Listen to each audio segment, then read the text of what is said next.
ചാലക്കുടിയിൽ ഷീല സണ്ണിക്കെതിരായ വ്യാജ ലഹരി കേസിലെ പ്രതി ലിവ്യ ജോസിനെ ചോദ്യം ചെയ്യുന്നു. DYSP VK. രാജുവിന്റെ നേതൃത്വത്തിലാണ് ചോദ്യം ചെയ്യൽ. മുംബൈയിൽ കസ്റ്റഡിയിലായ പ്രതിയെ ഇന്ന് പുലർച്ചെയാണ് കൊടുങ്ങല്ലൂർ ഡിവൈഎസ്പി ഓഫീസിൽ എത്തിച്ചത്. തൃശൂരിൽ നിന്ന് ലെവിൻ കെ വിജയൻ ചേരുന്നു. ലെവിൻ, ഈ കേസിലെ ലിവ്യയുടെ പങ്കുമായി ബന്ധപ്പെട്ട് ലഭിക്കുന്ന വിവരങ്ങൾ എന്തൊക്കെയാണ്? എന്തൊക്കെ കാര്യങ്ങളിലാണ് പോലീസിന് ഉത്തരം കിട്ടേണ്ടത്? വിവരങ്ങൾ എന്തൊക്കെയാണ്?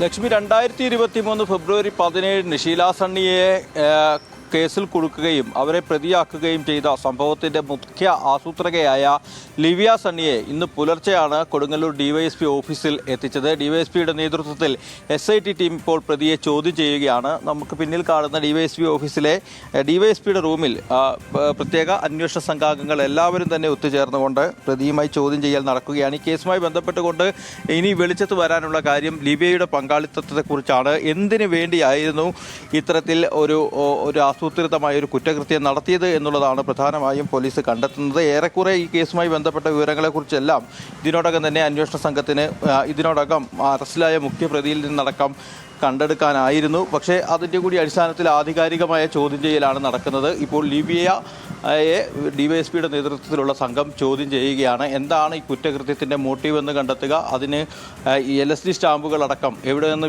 ലഹരി മരുന്നുകൾ വാങ്ങി, ഇത് ഒറിജിനൽ ലഹരി മരുന്ന് തന്നെയാണോ ഇവരുടെ ബാഗിൽ നിക്ഷേപിച്ചത്, അതോടൊപ്പം തന്നെ വ്യാജ ലഹരി മരുന്നായത് അല്ലെങ്കിൽ അതിനുള്ള സാധ്യതയുണ്ടോ, അങ്ങനെ കുറേ നൂലാമാലകൾ ഉള്ളൊരു കേസാണിത്. അതുകൊണ്ട് തന്നെ ലിവ്യയെ ചോദ്യം ചെയ്തതിലൂടെ പ്രധാനപ്പെട്ട ചില വിവരങ്ങൾ കൂടി ഉദ്യോഗസ്ഥർക്ക് കിട്ടേണ്ടതുണ്ട്. പ്രധാനമായും ഈ ലഹരി മരുന്നിൻ്റെ സോഴ്സ് ബാംഗ്ലൂരിൽ നിന്നാണെന്ന് കണ്ടെത്തി അതിന് പിന്നിൽ ഈ ലിവ്യയെ സഹായിച്ചത് ആരെല്ലാമാണ്, മറ്റാർക്കെങ്കിലും ഈ കേസിൽ പങ്കാളിത്തമുണ്ടോ തുടങ്ങിയ കാര്യങ്ങളാണ് ഇനി പോലീസിന് കണ്ടെത്തേണ്ടത്. മാത്രമല്ല തെളിവ് ശേഖരണം അടക്കമുള്ള ശേഷിക്കുന്ന നടപടികളെക്കുറിച്ചും വ്യക്തത വരുത്തേണ്ടതുണ്ട്. ഇന്ന് പുലർച്ചെ കസ്റ്റഡിയിലെടുത്ത പ്രതിയെ ഇപ്പോൾ ചോദ്യം ചെയ്യുകയാണ്. അല്പസമയത്തിനകം അറസ്റ്റ് രേഖപ്പെടുത്തി ഇന്ന് തന്നെ കോടതിയിൽ ഹാജരാക്കാനുള്ള ശ്രമങ്ങൾ തന്നെയാണ് അന്വേഷണ ഉദ്യോഗസ്ഥരുടെ ഭാഗത്തു നിന്നും ഉണ്ടാകുന്നത്. ഏതായാലും ചോദ്യം ചെയ്യൽ പുരോഗമിക്കുകയാണ്. കഴിഞ്ഞ ദിവസമാണ് മുംബൈയിൽ എത്തിയ പ്രതിയെ ഇമിഗ്രേഷൻ വിഭാഗം അധികൃതർ കസ്റ്റഡിയിലെടുക്കുന്നതും പിന്നീട് മുംബൈ പോലീസിന് ഹാൻഡ് ഓവർ ചെയ്യുന്നതും. അവിടെ നിന്നും SIT ടീം നേരിട്ടെത്തി മുംബൈ പോലീസിൽ നിന്നാണ് നടപടിക്രമങ്ങൾ പൂർത്തീകരിച്ചുകൊണ്ട് പ്രതിയുമായി എത്തിയത്. ഇന്ന് പുലർച്ചെ കൊച്ചിയിലെത്തിയ പ്രതിയെ ഇന്ന് രാവിലെ തന്നെ കൊടുങ്ങല്ലൂരിൽ എത്തിച്ചു. 10 മണിയോടുകൂടി ചോദ്യം ചെയ്യൽ ആരംഭിച്ചു. അല്പസമയത്തിനകം DSPയുടെ അടക്കമുള്ള പ്രതികരണങ്ങൾ നമ്മൾ പ്രതീക്ഷിക്കുന്നുണ്ട്. ലക്ഷ്മി.